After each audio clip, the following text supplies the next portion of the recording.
Hey guys, and welcome to the Alabama Saltwater Fishing Report presented by Great Days Outdoors Magazine, the first podcast to bring you the local inshore, offshore, and onshore fishing report, whether it's good, bad, or ugly. Welcome to the first report of 2021. I'm your host, Butch Theory, and I'm joined today with co-host Captain Patric Garmeson with Ugly Fishing. How we doing today, Cap? Fantastic, man. Just been a fun day on the water, catching speckled trout, man, and actually pretty nice weather, good conditions. Yeah, it's a pretty nice day. A little chilly this morning, but it's beautiful right now. It was a little brisk when I crank that when I crank that Yamaha up and make her eat, man. It gets chilly in a hurry. It was a good morning. Fish bit almost the entire time we were on the water. So Can't beat that. It's hard to argue with there. Got a good bit to talk about when we get into the inshore. Good. Yeah, I'm definitely looking forward to the inshore report. I've been missing it, man. I know things have been crazy over the holidays. We got a couple of off weeks. Producer was off for a week, and then we had Christmas and then New Year's, and I feel like I've been jonesing a little bit, man. I hadn't been fishing. I've been in the woods chasing those whitetails, so I'm ready to get my finger back on the pulse and get back on the saltwater train, man. What's been going on? You been killing anything? What's been up? We've been doing a little bit of doe management, just trying to get the herd right. But man, it's been weird. It was awesome last weekend as far as temperature and all, but they're just not doing it yet. They should be getting into the rut pretty good right now, and we just haven't seen the deer movement at all. But talking to some people and just kind of figuring out what they're doing, I think it's about to kick off. I think that if you start seeing a bunch of smaller deer, like the fawns, the yearlings from last year, I think the does kind of kick them off before they go into full rut and they get hunkered down. So I think that's what's happening right now. I think this weekend's going to spark off and it's going to get right. There you go. That's enough about hunting, though. I'm about to say, there's your whitetail report on top of the fishing report. What you say, Cap?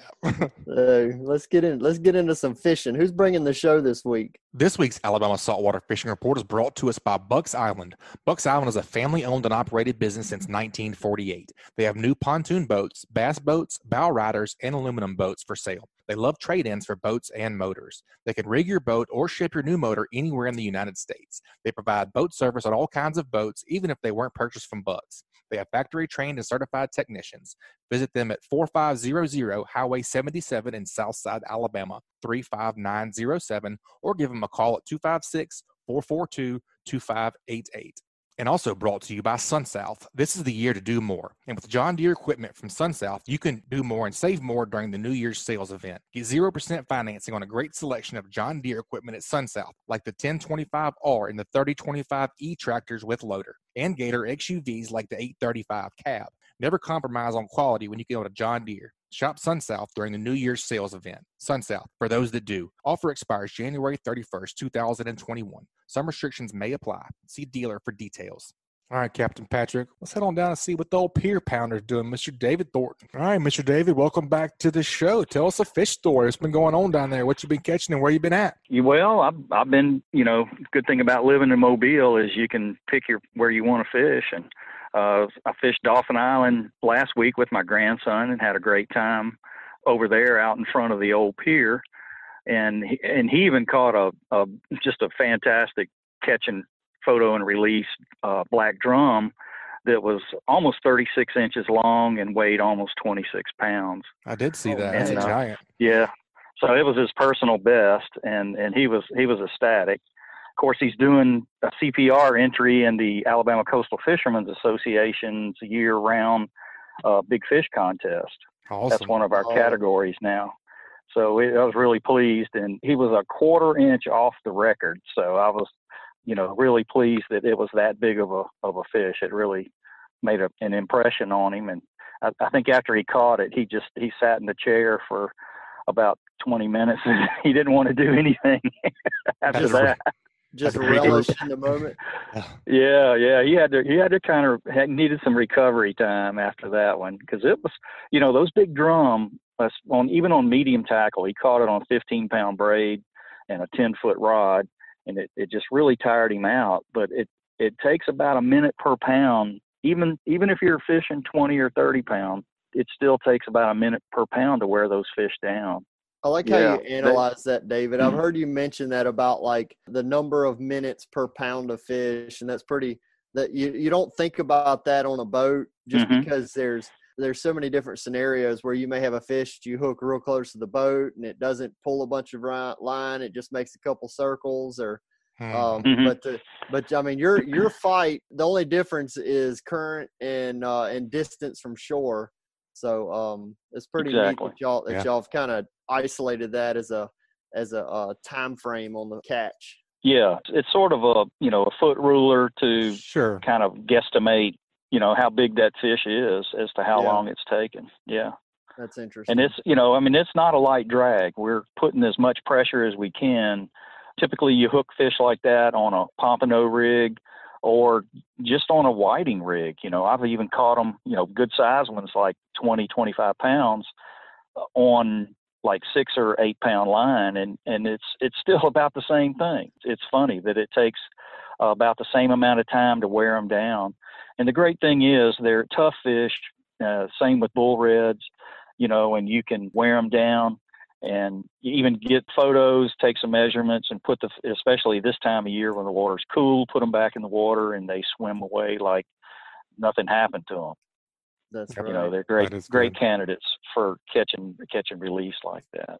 We also caught some whiting down there. I've been, today I was in Orange Beach and that was a lot of fun. The water was calm and getting a little choppy. It was calm early this morning and really chilly, and it started chopping up. And that when the tide changed, that got the fish feeding pretty good.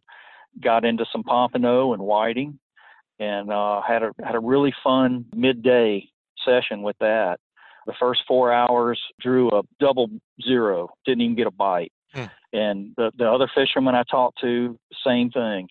And about 11 o'clock, right at the tide change, when the tide started coming in, those pompanos started running the beaches, and those little slots between the beach and the sandbar where it kind of pinches together a little bit, the kind of places that I talk about in the fishing forecast and stuff like that. Any kind of a pinch point on the beach that gets you to where you can cast to that bar where those waves start breaking is a feeding zone. And they'll, moving from one trough to the next, they have to go through that little neck or that pinch point between the two troughs. And it can often be a really good place if the water's deep enough. That's a big factor right now because the water temperature is a little below 65, I think. The last few nights have been pretty chilly, and it's kind of brought the water temperature back down. It was, we had around New Year's, we had a warm spell, and it kind of got the water temperature back up, but seems like it's dropped again. But the fish are kind of used to it now. It's not the shock that it was before Christmas when we had the freeze, so, but the fish have responded well, but they're kind of in a cold water mode is what I would refer to.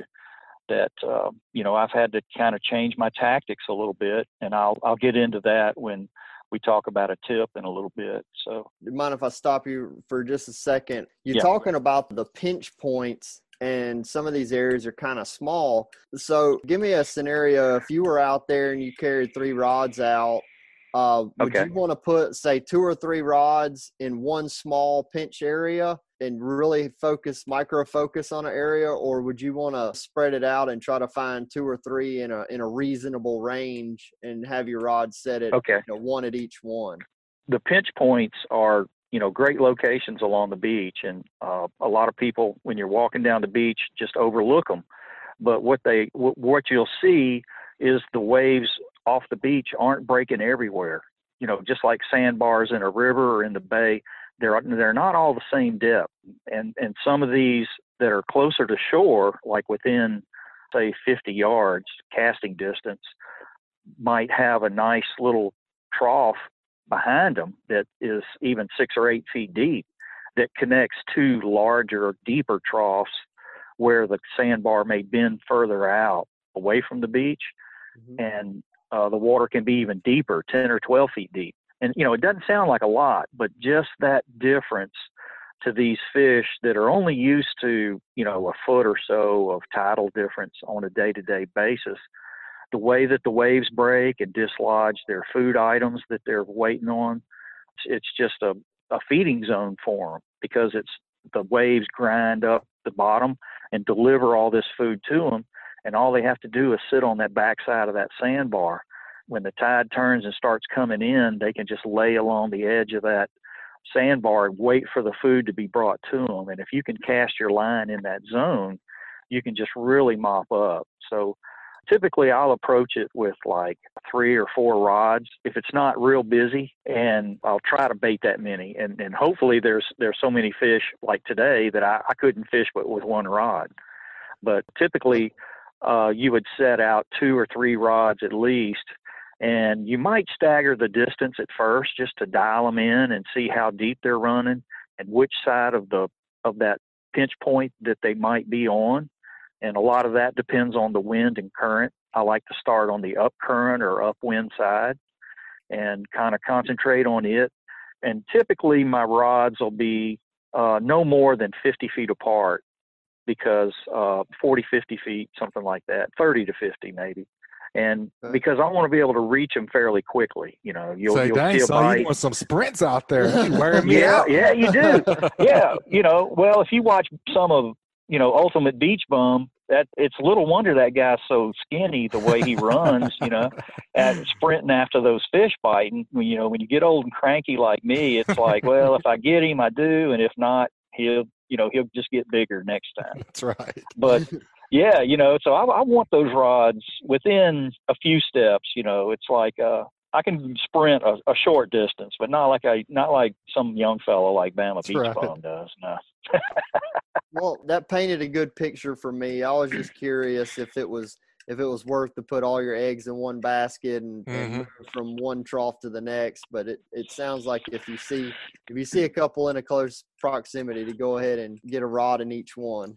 Yeah, it just kind of work that area thoroughly. And if you, after 20 minutes, if you haven't done any good, I'll reel the baits in and check them. And if nothing has molested them, then I'll just move on down to the next point, which may be 100 yards or it may be a quarter mile. Just depends on whatever the geography of the beach gives you. Another thing I try to do too is pay attention to any kind of, other structures that is like on the beach. If it's a point where the bottom slopes slowly, or if it's a bend where the beach may get wider, and that's usually one of those trough areas. And often when the tide starts coming in, the fish will start feeding on the reverse slope closer to the beach. And that's like a situation like today. That was when things turned on. I fished for 4 hours this morning without a bite, and the other fishermen I talked to had the same 0 luck. And I went and slurped some ghost shrimp and came back to the same location and walked up on 2 guys that were on the other side of the area I was fishing, and they were bowed up on pompano, and I got in on the action on the other side of the point from them. That was my next question. I guess ghost shrimp was the magic bait. And what about water clarity over there? I know you mentioned it's 65 or so. What's the water clarity like on that east side? It's been good. Gulf Shores, Orange Beach. I'm not sure how far down Fort Morgan the water's been clear, but I would suspect pretty good ways with this northeast to east wind. Now, when we get these fronts bearing down on us and the wind picks up like 15 to 20, 25 or more, and if the seas get up to like 6 or 8 feet, it'll gingy things up. But a couple of days of north wind makes the surf flat, and there's not near as much biological stuff going on, so you don't have algae blooms and stuff like that as much to deal with this time of year. So once the waves die down, usually the Gulf clears pretty quickly along the beaches. So by the time a few days before the next front, and the sky may still be pretty clear, and you'll have opportunities to fish clear water and get a good look at what the bottom geography is and pick those places out where you'd want to check out. So I do a little scouting and stuff like that, even using the beach cams and stuff like that to scout places out, because I don't live on the beach. So I'll try to use those to at least kind of get an idea of what, how the tide has been affecting the sandbars and stuff like that. That's a good tip in itself right there, Dan. Yeah, it is. I was thinking the same thing. That's a great idea. Yeah, any kind of recon you can do on the beach is gonna help saves you time. Yeah, and if nothing else, just talking to other fishermen and eliminating empty water is can be just as important as finding where they're biting. Yeah, so we talk about it all the time on inshore, eliminating water, period. For sure. So I'm looking forward to getting this onshore tip from you. This week's onshore tip is brought to us by Fishbites. Are you tired of scrambling for bait whenever you decide to go fishing? Have an artificial bait that's better than live bait, ready to go at a moment's notice with Fishbites. It's easy to pack and travel with, and is shelf stable, and not to mention tough. With Fishbites, the bait stays on the hook and the fish stay on the bait.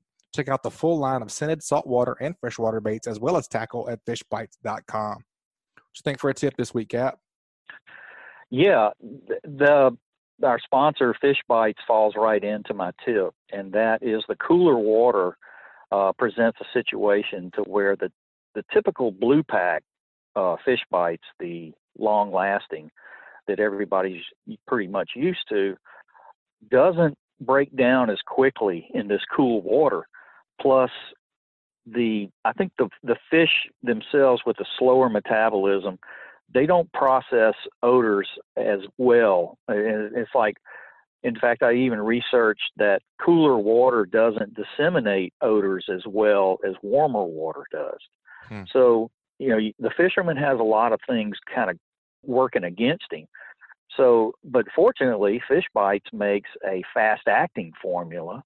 And today I was using the green shrimp, and it seemed to, even though it was, the water was nice and green and clear, the green, that lime green seemed to kind of stand out, and the fish would attack it, especially on those double hook pompano rigs, and with the floats on them.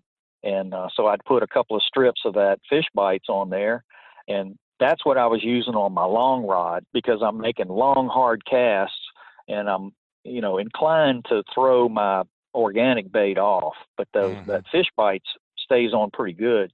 And they would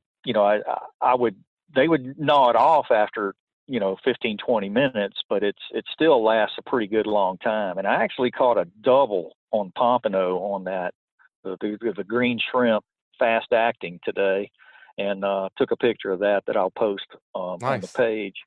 Yeah, it was pretty neat, and it just goes to show that it doesn't have to be the typical shrimp kind of stuff. Now, I've actually had a little better luck with ghost shrimp, as far as like getting the bite going. And often what I'll do, so that especially if I've got a limited supply of ghost shrimp, or they're frozen or something like that, I'll kind of bait and switch with the fish, and I'll use the ghost shrimp, and then I'll have the next rod baited up and throw out a shrimp in the same spot after I get a bite. And today that's what was going on. After very quickly, when I walked up on the fish midday, you couldn't fish but one rod at a time.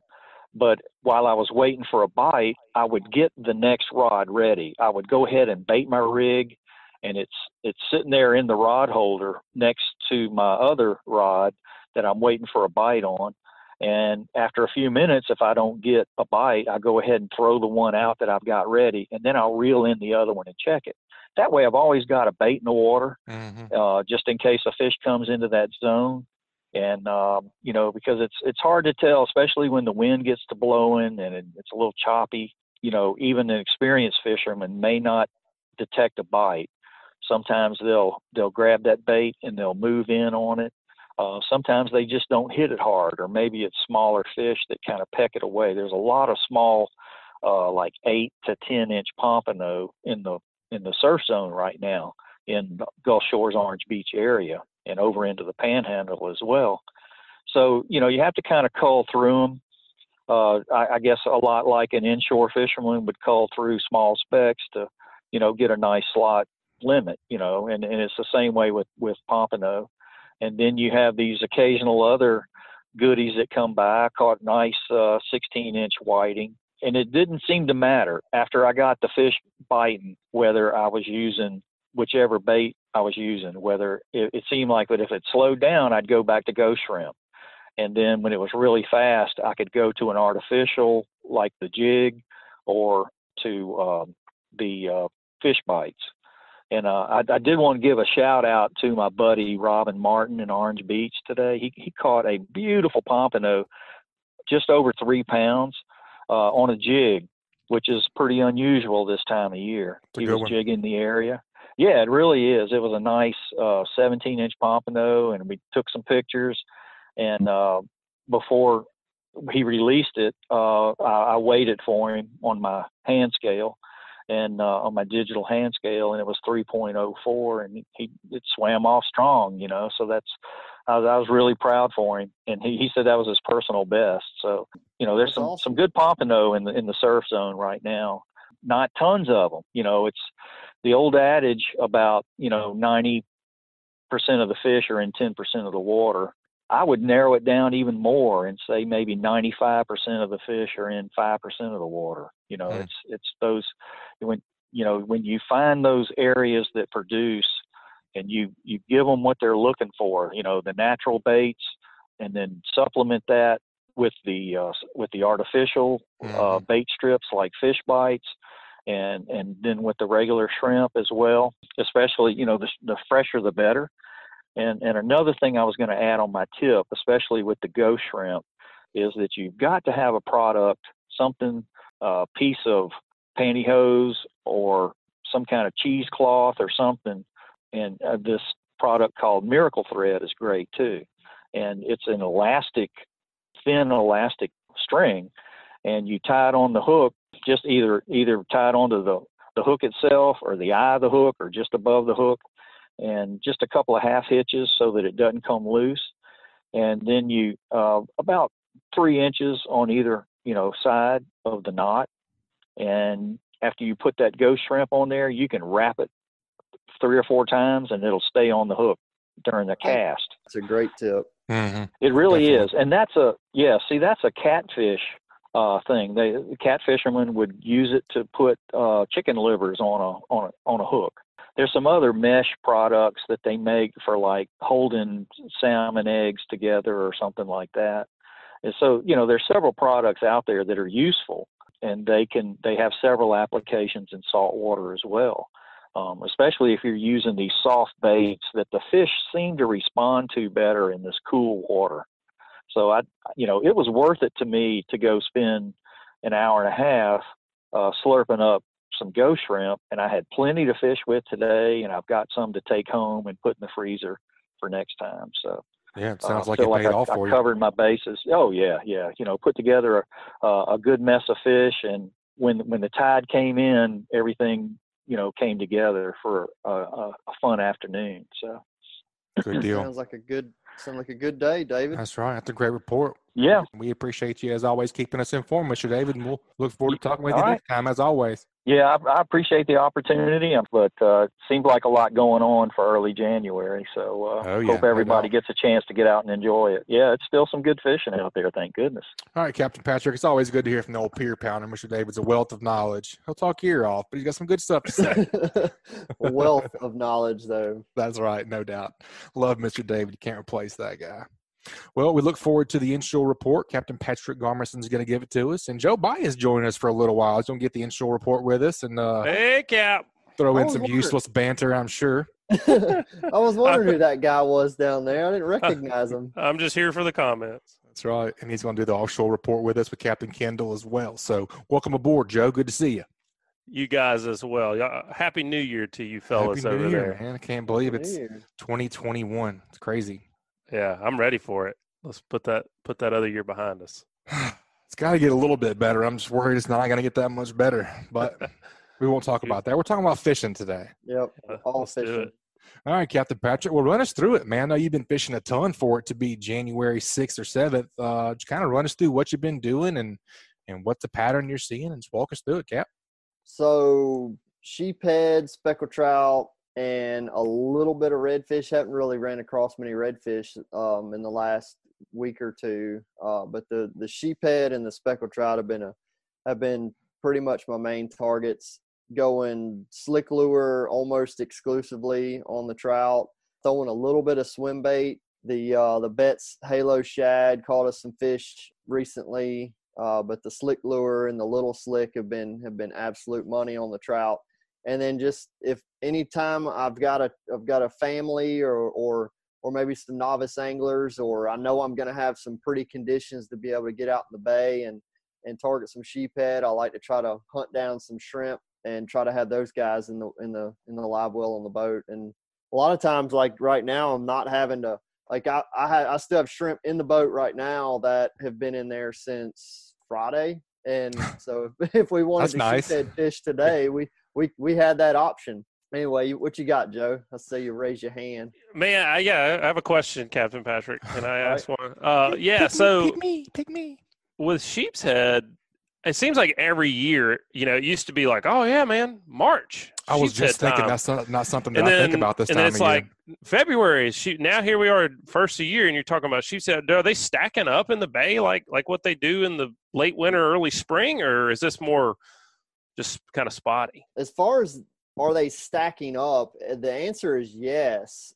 It's not everywhere, but I've pretty much been following the sheephead from the Causeway area back in early November, and I'm just kind of slowly progressing down the bay with them. We went all the way out into the Gulf probably 10 days ago, and the only place I found them was out at the lighthouse. There was only a few fish there. We checked a couple of the rigs, and we didn't have any success out in the Gulf that particular trip.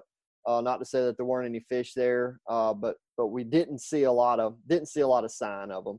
So I've been doing all my damage in the bay. It's been like I said, if I have some nice live shrimp, then that's been the key to it. Using my typical split shot with 1/0 Kail hook and either fluorocarbon or monofilament 20-pound test, and that's been my target. A lot of the fish are down on the bottom or very close to the bottom, so I'm going to go to a piece of structure and I'm going to go over it very slowly with my trolling motor or my big motor and just stare at my fish finder, staring at the side vision and down vision on that Ray Marine. I'm not going to stop and fish until I see the fish on the screen. Any particular structure they're holding on? Concrete. I'm finding some around some metal structure. Not as much around wood structure as I would expect, but rocks, concrete, and metal structures have been the most productive for me. I'd like to talk about speckled trout a little bit. You were talking about a swim bait. I know we talked about that a little bit with Veche and things like that. How do you fish that, and what applications? I'm going to use that in areas where I feel where the fish have either presented themselves, where we're catching them on slick lures, where we know that they're not on the bottom, and it's really just a chunk and wind application. You just throw it out as far as you can, keep the rod tip down, slowly work it, maybe throw a little rod twitch here or there just to give that bait a little bit of a wiggle or some way where the nose comes up or down, and but just slow and steady. It's anywhere from a novice to an expert bait. You can make it as complicated as you want, but you can really make it as simple as you want. Cooper caught him I took him fishing I think it was last weekend. He caught a few on the swim bait, and then he ended up throwing the slick lure and having better success on the slick. But the swim bait did give him some confidence to just start hooking some fish and catching some fish. It was a really good win for us when I had him on the boat the other day. What you got, Joe? Let's make it complicated. So why wouldn't we? No way. Yeah. No So way. all right. I'm just envisioning throwing these swim baits. Of course, I'm not going to catch anything on it. First cast, I throw it out. I reel it back in. Don't catch anything. Are you then trying to make your second cast? Are you more thinking like fan cast area, or would you let that bait descend in the water column and try to retrieve it back? Are you trying to work depth with that swim bait? Does that matter at all? Well, most of the time I'm throwing this lure, I'm going to be in 6 foot of water or less. Okay. And then there are some times that we have seen some fish lately where we're in 10 feet of water and they're up in that, say, 0 to 4 foot range coming from the top down, and the swim bait will work there as well. So what you can do if you are in deeper water, say 6 feet and deeper, you can throw it out, give it a count, let it go all the way to the bottom, and then swim it back. That way that bait's going to come up at an angle. You're going to cover that water column from the bottom all the way to the top. It'll be up near the surface probably about halfway through your cast, but at least that first half of the cast, you're slowly covering that water from say in a scenario where you're 10 feet deep, it's going to go from 10 feet deep and slowly ascend to probably about 3 or 4 feet deep, depending on retrieve speed. But that would be kind of an ideal situation. And then the rest of the second half of your cast is going to pretty much maintain a certain depth at maybe 3 or 4 feet deep. If you're getting your bites on that second half of that cast way more than the first part of the cast, then you know that when it lands in the water, just go ahead and start retrieving it. You know, they're in that top water. Mm-hmm. Yeah, that's right. Yeah, that's good. That's a good point. But if you're getting your bites at the very end of your cast, then you know you're deep and you got to really slow it down. Or put on the little slick, maybe. Or maybe fish something totally different because it may not be the right application. I'm thinking about these tidal rivers this time of year, and in a lot of these tidal rivers, you've got an area like you're talking about where you've got this 6 foot, 4 to 6 foot flat, depending on what the tide's doing.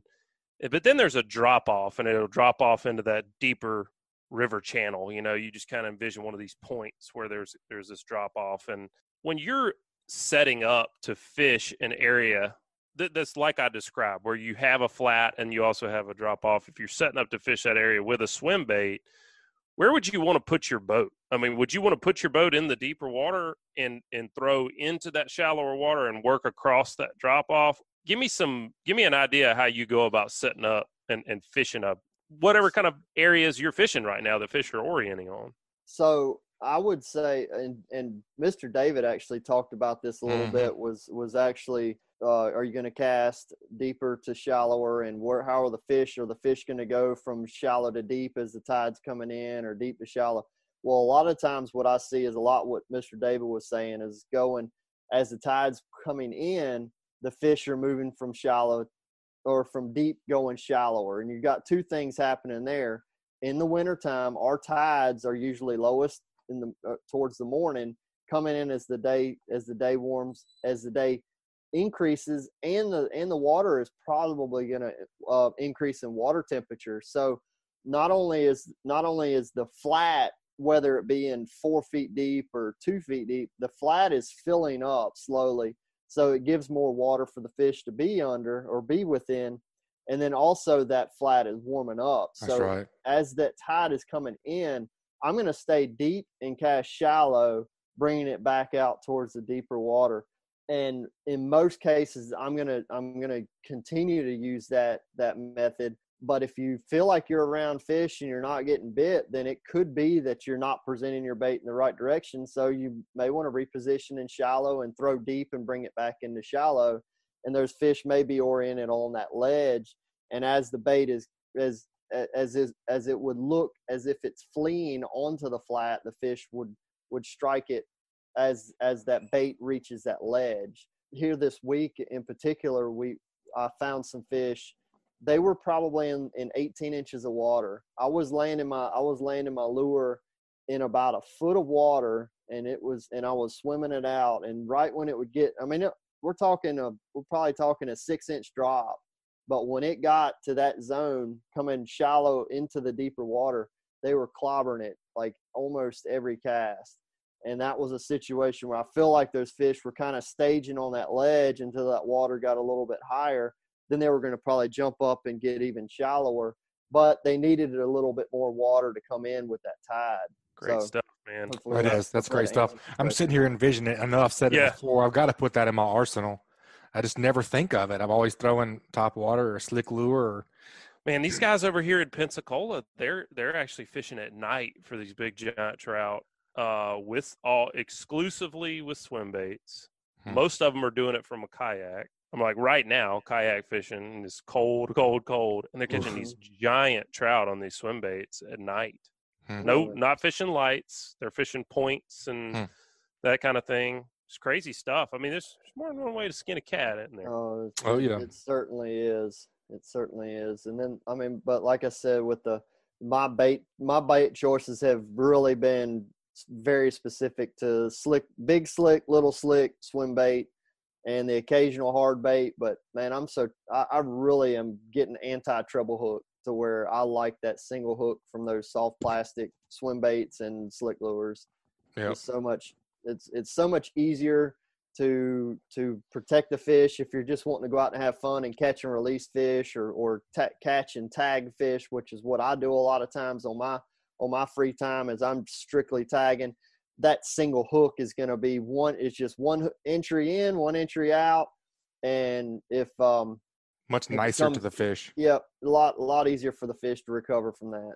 Are you wasting your time this time of year using a popping cork? Not so much, but I'm not seeing when we do play around with a popping cork, I'm not finding that we're doing real well on size. They're really small fish that are seeming to be, that'll key in on a whether it be a live shrimp, a voodoo shrimp, or any type of shrimp imitation. It just doesn't seem to draw a nicer fish. Any type of fin fish imitation seems to draw your much better bites. I was just curious when you see them up, when you find them up shallow like that, if that'd be a good option or not. Man, I really, looking back on that bite that I found where they were in such shallow water, I'm wondering, I was thinking back after I left that bite, I'm like, man, I wonder if they would have hit a top water. Like if I could have thrown like a really small, like a Spook Junior or something like that, something subtle, and bring it off of that shallow if they would have been hitting it. Didn't try it. The slick lure was hammering them away, so I was just hard to get away from that when it's on. Shining. Yeah, for sure. All right, y'all ready for the Hey Cap question? Yeah, man. This week's Hey Cap question is brought to us by Daycool Heating and Air. As the saying goes, if you don't like the weather in South Alabama, wait 10 minutes because it's going to change. But one of the things that is very predictable is the pricing at Daycool Heating and Air. They offer flat rate pricing and they don't charge for after hours calls. Let's face it, your HVAC always seems to act up whenever you need it the most. Don't get stuck between a rock and a hot place. Daycool offers flat $45 service calls, $59 tune-ups, and they offer free estimates on equipment replacement. The pros at Daycool have been servicing Mobile and Baldwin counties for over a decade. Contact them at 251-633-5121 or check them out online at www.daycoolair.com or on the Daycool Heating and Air mobile app. They are license number AL07028. This week's Hey Cap comes from Nathan Wilson. Nathan Wilson says, "Hey Cap, do you think it helps to use a fish scent on artificial baits? If so, which one do you find to be the most productive? Spray, gel, and is it brand specific? Do you have a specific brand that you like to use?" I like this question because I see it on Facebook quite a bit, and I've had people actually ask me a little bit about it. And is it specific to speckled trout, or is it more of a redfish kind of thing? Because I know they're more scent oriented. So I'm curious to get your answer on this. What you think, Cap? Well, and he doesn't mention it, but Fishbites is a type of scented bait, and you have gulp baits that are a type of soft plastic but scented bait. True. I was thinking more of a Procure or a gulp spray or something like that, but I guess you're right as well. So what I have used is primarily like the gel from the Procure, and because it's nice and tacky and oily and it sticks to your lure that you're putting it on. And the fish bites on the shrimp flavored fish bite on a shrimp imitation like a voodoo shrimp is probably the most productive combination I've ever used. It seems to get that bait, it seems to get that fish a little bit more interested in it. But I don't find the need for scents as much in the wintertime, me personally, in the wintertime when the water's cold, as I do as it starts to warm back up into the spring. Like when it starts warming into the spring, I'll notice that I can go, I'll like in the wintertime, if I'm popping corking for redfish with a shrimp imitation, I feel like just a plain voodoo shrimp, anything that looks like a shrimp of any size, a redfish is going to key in on it because he's going to hear the sound, come over there, investigate, find the shrimp, and eat it. As it warms up a little bit more, it seems like that scent is going to travel through the water a little better and make them just kind of reassure that fish that, hey, I'm about to eat something that not only looks real, it smells real as well. But I can remember stories back when like when I was a kid, we would go and fish like Dog River in between the marinas. That was like a big spot that my dad would take us to go and fish, and we would go there. And I remember this one year that there was probably a dozen or so boats, and everybody was kind of catching fish, but the guys that were catching more fish had this secret spray, this secret secret juice. Oh man, I don't even remember what it was, but it was something like Joe's shrimp spray or something like that. And still got some. And you would spray it. Secret recipe. That's right. Spray it on the lure, and the guys that were catching all the speckled trout were using this scent spray, and everybody bought every can that Walmart and Academy or whoever sold it. They all bought it out. Was it a real thing, or was it a placebo effect? I don't know, but I will say that the guys that were using that spray were certainly having better results, and that was catching speckled trout in winter, possibly early spring conditions. In the long story of this is I don't so much am overly concerned about it right now, but as it does start to warm up, having something with a little bit of scent does seem to help out. Fishbites being the best type of scented bait, and then gulps work as well, like a curly tail or a shrimp type gulp. Those are always really effective on redfish as well. But man, speckled trout, I don't see them really needing a scented bait to really fire that bite up. It always seems like if you're presenting a bait in a way that they want to eat it, they're going to eat it, whether it smells like plastic or smells like a shrimp. Yep. So, I only have one thing to add to that, because I don't have much experience with the scented gels and sprays, but we went down to the West End one time where we're kind of catching some reds in the surf with slick lures with Captain Richard, and we were filling up the belly of those slick lures that Procure stink. And I mean, there was no doubt about it.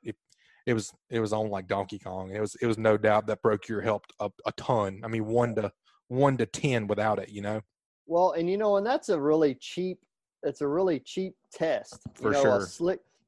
Joey, if you talk to Joey about his lure, he talks about why he put the slit in there. One was to kind of reduce how much rubber was there for the hook to penetrate, but also he wanted a spot for you to be able to just glob that Procure in there. He loves it. He loves it for trout, redfish, everything.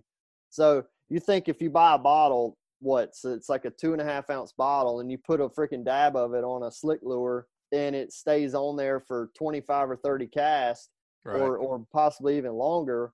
For cheap insurance. Why not give it a try? Just especially if you got a buddy on the boat that's like, oh man, I don't need no scents, and you want to try the scent, then and it works for you, then y'all worked as a team to figure out what was going on there. You ever thought about how hard of a life it is for a fish? Like, can you imagine you just swimming along, and then, hey, that looks like a shrimp. And you go over there, that smells like a shrimp. And then wham, like Butch, what if I invited you over to my house and I was like, hey, Butch, you want a hamburger, and you were like, yeah, that looks like a good hamburger. And he's like, wow, I just punched you right in the face. Unfortunate. What's even worse than that? Think about being the shrimp. Right? I do not want to be a shrimp in Mobile Bay. I can tell you that, Cat. What does not eat a shrimp? Bunch of sick anglers out there. I know it. Mean to these fish. That's a good question, though. That's a good question. It was. We appreciate that, Nathan. Nathan's going to get a prize pack from the slick lure, and it's definitely slick season. We appreciate that question. Nathan, make sure you email us your shipping address at alabama@bestfishingreport.com to redeem your slick lures. You guys make sure you're following the Best Fishing Report Facebook page. Make sure you join the Northwest Florida Fishing Report private group in the Alabama Saltwater Fishing Report private group to stay up to date on all those posts and slick lure package requests. All right, man, we're going to head on down and get the offshore report. You guys ready? Ready. Yeah, man. Let's go do see it. what Captain Kendall's up to on the Gulf Rebel. All right, Captain Kendall, tell us a fish story, buddy. I know you guys have been getting offshore a good bit and have been offshore in the new year, 2021. So let's hear it, man. What's been going on? What'd you guys get into? Yeah, we went out the other day, and we had a good trip. We had to work for them this time, but we got a late start, so we checked a few close rigs. headed out. We went by the Ram, and it seemed to be, as far as current, in some pretty warm water still, but it's got a weird cycle right now. A lot of those in that same area rigs are in some colder water, but around the Ram it was a lot fishier, a lot of grass, a lot of blackfin on the surface, and a lot of bait. Did you guys find any yellowfin? Yeah, we went out a little bit farther. We started off at the Ram, and it seemed to be fishy, but the curiosity got the best of us, so we didn't get to where we wanted to go, which is a little bit farther out. I think we left there a little earlier, now looking back on that trip. But we ended up shooting out another 30 miles, hitting some drill ships, bouncing around, and we ended up getting on a few of them about 3 a.m. In between 3 a.m. and about 5 o'clock, we ended up catching about 3. How'd you guys catch them? That we caught them on the chunk, and we had a lot of blackfin on the jigging. We lost about 40 though. Lost about Dang. 40 blackfin to dolphin. They were tearing us up, so we could have had a pretty big haul if that wasn't the case. But that's just how fishing is. We didn't really get into the live bait. We had a big trap full of live bait, and an otter got into it and tore them all up. So we went empty on the live bait this time. So it's always something for an offshore fisherman. It's always something for an offshore fisherman. Live bait's the bane of your existence when you're trying to go offshore. It's just such a frustrating deal. You're talking about starting out at the Ram, Kendall. Mm-hmm. What made you start there? Was it a report, or did you see something good on the altimetry or the chlorophyll or the sea surface temps, or was that just the first one on your tour? Yeah, we looked at the loop current. It was still in some warmer water, and it seemed to be fishier there. But how that happened is we got a late start, so we just kind of had to pick that to go with, just to get that kind of evening bite, right at dark, and just kind of hang out there. But it was probably the best looking rig out of all the spots as far as where the fish were. We were marking pretty deep, but we were marking, and like I said, right there before dark, it was a lot of bait running around, a lot of blackfin on the surface, and I think it would have had a pretty good bite at about, like I said, late. What I was hearing from other guys is the bite this past week has been at 3 a.m. Don't know why that is, but it sure came true for us later. But I think that rig would have probably been the best bite out of all of them if we would have stayed there. But like I said, the curiosity got the best of us. We were tag teaming with a couple other boats out there. I think another boat did good out there at Thunder Horse, if I'm not mistaken, way on down the road, but we weren't going that far. They found some down there. Another boat said they had a few jumping at the lump, but they got ate up by sharks. And I'm trying to think of what else. But yeah, I mean, all the other boat that we were talking to, they hit a lot of rigs on more of the east side, and they were just blank, marking deep, but they just weren't. The fish weren't biting. But what it's been here the past week or two, it's been a 3 a.m. bite, and like I said, it turned on at 3 o'clock. It turned on. They started jumping, and it was about a 2-hour bite, and then it shut off right at daylight. Ken, are you talking about that blackfin bite? And blackfin, they're kind of a misunderstood tuna. I mean, if you take care of blackfin, if you do what you need to do with them, it's just as good as yellowfin when it's fresh. And I mean, iced well. I've proven this on the boat cooking for folks. But that being said, it seems like with blackfin, some days it's the diamond jig, some days it's the butterfly jig, some days it doesn't matter. Did it matter much when you were jigging for those fish? Was one type of jig standing out over another for you? I think we do good. We pour up 95% of our jigs, and I think what does best for us is the glow-in-the-dark jig. Honestly, we all got their lights. We got these big, powerful lights. And every time they catch one, bring one up, they'll reload it and then flash that light on it, kind of heat it up, and it starts glowing. That's cool. Drop it. I seem like it does the best, but I mean, it's a hit or miss thing. I mean, like I said, we have pink. Pink was doing good this last trip. Then every once in a while, like I said, the chrome. I don't think it really matters. I think you can have a few that you can mix in there. What I think matters the most to me is like the current and the heavier jigs versus a lighter jig. You know what I mean? So if the current's ripping or whatnot, I mean, you got to go to a heavier jig. So we always have some 12-ounce butterfly jigs that have some curve into it. Again, I think half the time they hit on the free fall. And so I like a nice curvature to my jigs. Like I said, it doesn't matter. I think it's just a preference there, but like a nice free fall on the jig and all that. But yeah, I don't think it matters too much on the type of jig, but chrome, a nice glow in the dark one, That's what we use the most, and it does pretty good. I like We're that. experimenting though. We got a couple different stuff. Yeah, you're talking about them hitting on the free fall too. I think that's the number one biggest mistake I see people make is they don't take that little plastic sleeve off the point of the hook. Yeah. You see them, they'll like hook a black fin and then it comes off and they're like, dang it, and they walk over there and say, hey man, let's try this. Yeah. And then, but aside from that, they don't fish the column on the way down. So talk to me about what you tell your anglers, when you're setting up on to start jigging for blackfin. What's your school? What your school is for your anglers? I mean, I'd always tell them, be careful with the jig. Okay, that's a wrecking ball. You got everybody standing around you. You got your boat. Just be ready to go. I mean, when you're free falling it down there, make sure you're ready to stop the drag, because when they hit it on the way down, because we catch a lot of big yellowfin on the way down. Oh yeah. And they'll hit that jig and then they'll take off. And so be ready to stop and be able to be ready to reel on that fish. Some of our guys use electric reels. It depends if it's an older guy. We have some electric reels, so I can give them hey, fish right here marking at 175, 200. They can drop it right there at, that 220 mark and kind of break through them. I just say work the jig. You don't have to work it in the same spot. Just bounce it a couple times and then kind of work it through the column, hit it a couple times, agitate that thing. You got to get up close to the surface, just reel it on up, because I hate when people they keep jerking it. And next thing you know, it's coming out of the water, flying, hooking somebody or hitting the boat.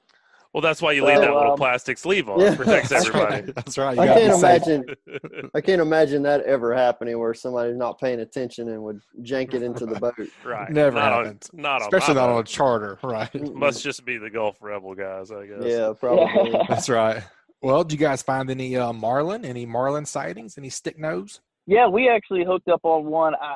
And again, it was probably a white marlin. It didn't look like it could have been a rat blue, but we actually hooked it on the chunk. And really? So we fought it for a while, and then it jumped off. Like I said, we weren't really shooting, prepared to catch one, honestly, and not looking to hook one up either, because we're, during that midst of jumping, that's the last thing. I mean, we're not trying to catch them. I mean, we don't mind catching them, but we're trying to catch them eating fish.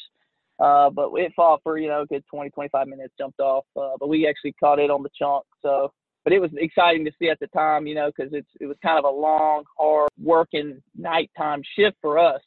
I mean, the way the fish were biting, because we struck out at 2 or 3 other spots earlier. And I don't even think we had a handful of blackfin by the time we got to that last drill shift and started catching those blackfin, and then on top of that, you're losing 3 to every 1 to a dolphin, so it did break up the tension there and boost the morale. Well, hey, Kendall, this is Captain Patric. We've had several different offshore contributors, and at some point in time, everybody talks about chunking, but everybody has their own little twist of what they do, maybe hook size, hook placement, bait of choice.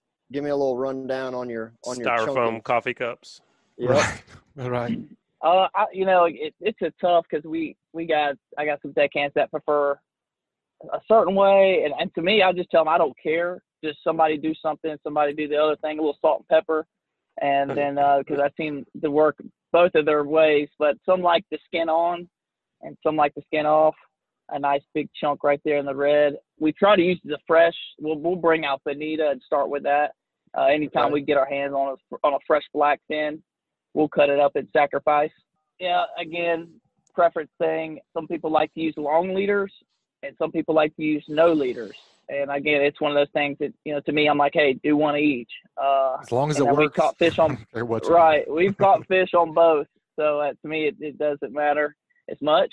And I think, another thing is you can do a weighted drop with the chunk, but you better have a double up on your leader length and then let it down nice and slow. You can do that. I'm not a big fan of that. I like the natural flow of falling. When we run our chum line, we like to bust out some chum line. Just make sure you don't throw the whole carcass over, because sometimes that will stir up something you don't want to see. Oh yeah. So, and then size hook, I like the bigger size hooks. I use an owner 7, 8, 9 size. So, I don't want one too small, but I want one nice size. And to me, I hook it through, pull it all the way like you're sewing, and then hook it in just hide that hook a little bit, better. You using fluorocarbon for your leaders? Yeah. Most likely so, yes. It seemed like, if you use a leader.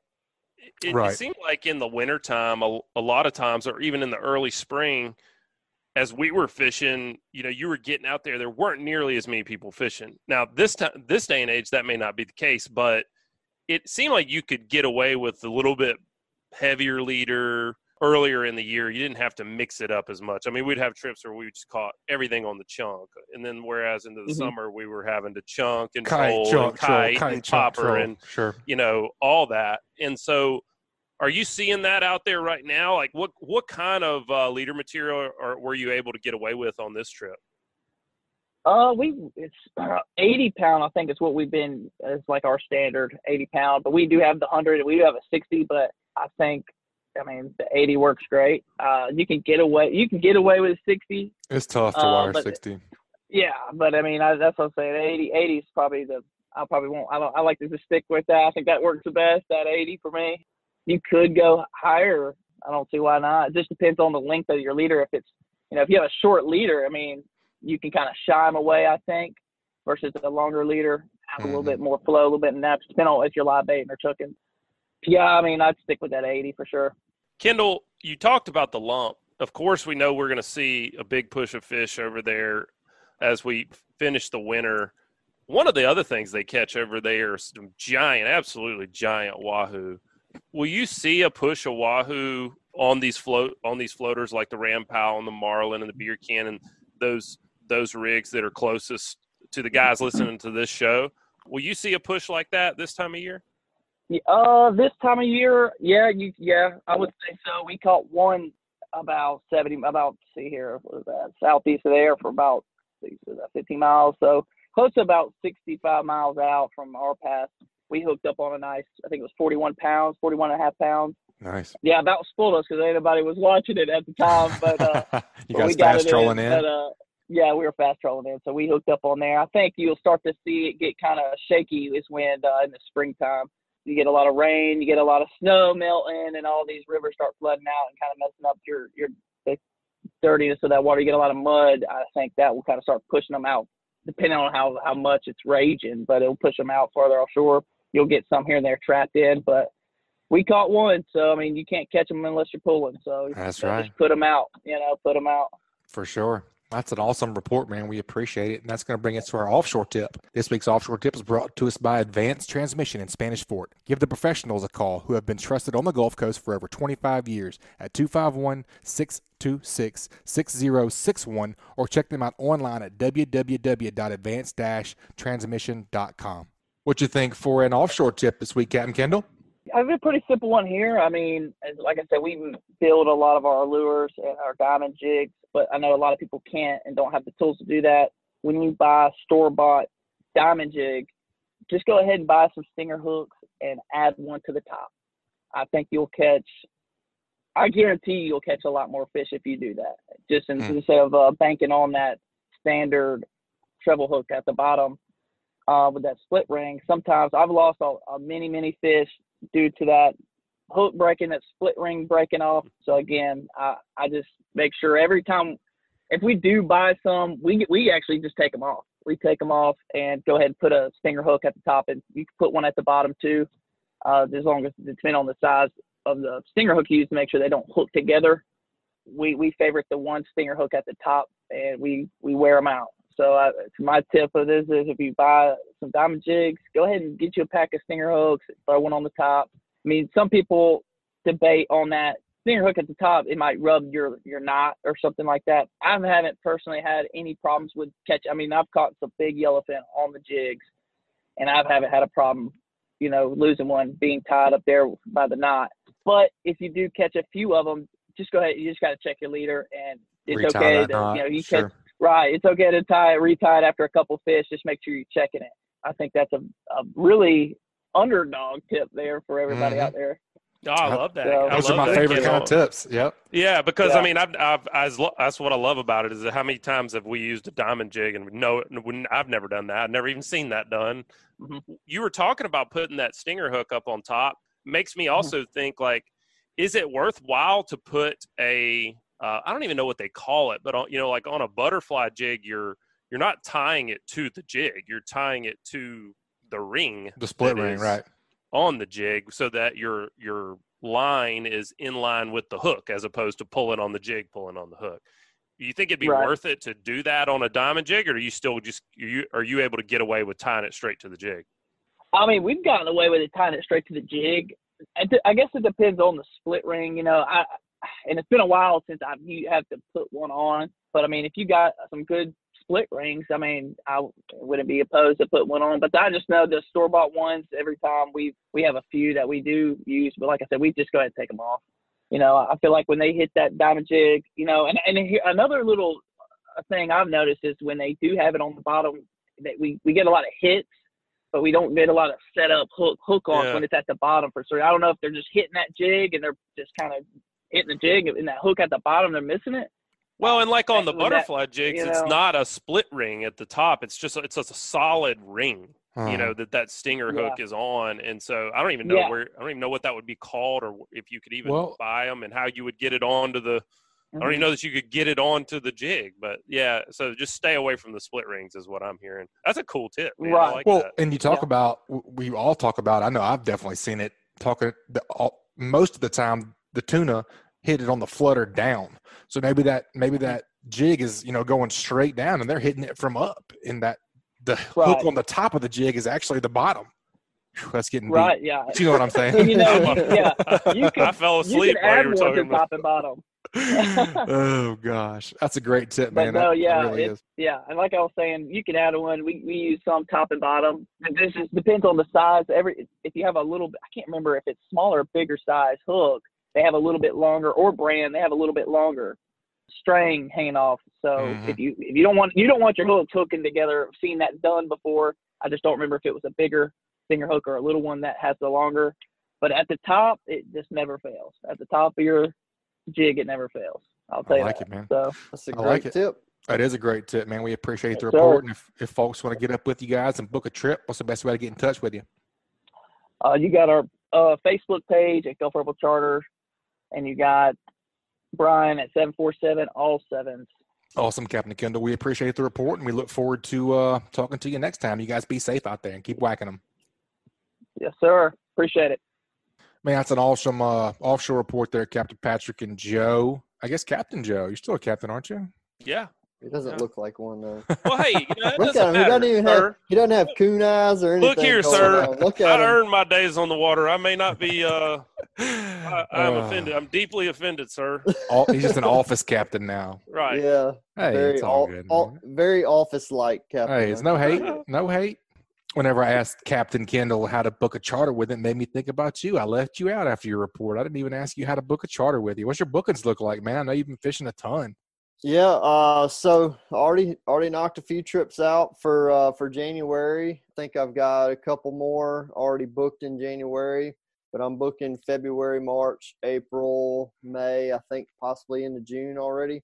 Nice. These are people that are looking ahead. They're looking at full moons. They're looking at tides. They're calling me saying, hey, I want to come down this time frame. What's going to be a good couple of 2 or 3 days for us to fish? And I'm lining them up. So they're going ahead and booking now. So they're going ahead and, I mean, we can't predict the weather, but we can certainly look at moon phases. And you can do your best. And right. Got to try to pick out something good. It's always a good day when you're fishing with Captain Ugly, though, right? Absolutely. Always a good day. The guys today, they said that it was, they were like, well, is it ugly fishing or nasty fishing or what kind of fishing? All of it. Yeah, all of the above. Main thing is I just set the bar low. I try to sell low, low, deliver high, and everybody comes out. But then that way, if we do have a low delivery, we sold low too, so it all works out in the end. But I saw a pretty cool video you posted today. Yeah, so the video I had was some of that. What I was talking about earlier in the show was that I found these fish in some super shallow water. They were in a foot, and actually the fish were about 18 inches. But anyway, that was a pretty sweet video I had there. But then today I had Chad Hoover, who's has a pretty big following on YouTube. Y'all want to check him out? He's gonna have a show coming up in the next couple of days that'll recap what we did. And for those of you who don't know who Chad Hoover is, he's also started the Kayak Saltwater Series, and it's the first dedicated kayak catch photo release redfish series that will ultimately turn into a slam series and multiple species. There's multiple membership levels, including a free one, and that's it's cool. It's all through Fishing Chaos. Anyway, anybody that's an avid kayak fisherman, I would encourage them to go check that out. I think it's pretty. What's his YouTube channel? Entry. It's Chad Hoover.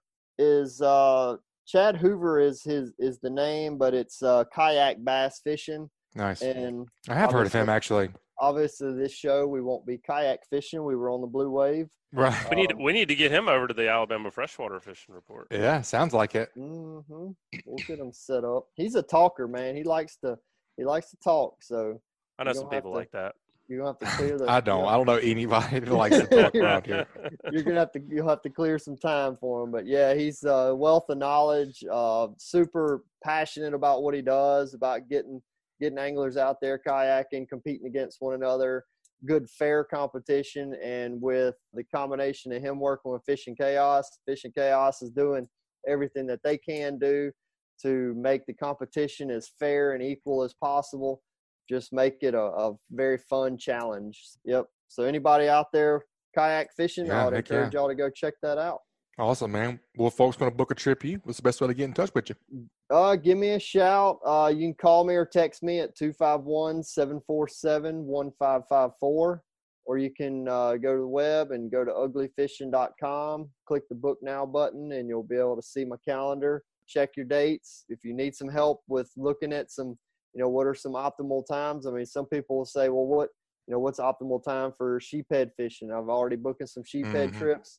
Weather does play a huge factor in those time of the year, but moon phase does help with kind of lining up some of the bigger fish. If we want to try to target our big one and maybe contest my state record, then let's do it. Bring it on. Yeah. Well, that's awesome, man. We got to do What Did You Learn? This week is brought to us by Test Calibration. Is your diesel engine showing signs of low pressure or excessive engine smoke? If so, you may be in need of a repair to your diesel fuel injection system. Test Calibration has been selling and servicing diesel turbochargers and fuel injection systems since 1976 and are up to date with all the latest diesel technology. No matter if you're running a diesel in your boat, tractor, or truck, Test Calibration can help you. Contact them at 800-822-0057 or visit them online at testcalibratondieselandturbo.com. And also brought to us by Hilton's Offshore Charts, bringing you the highest quality online satellite fishing charts since 2004. Your source for sea temps, altimetry, currents, and watercolor at hiltonsoffshore.com. All right, Patrick, what'd you learn this week, man?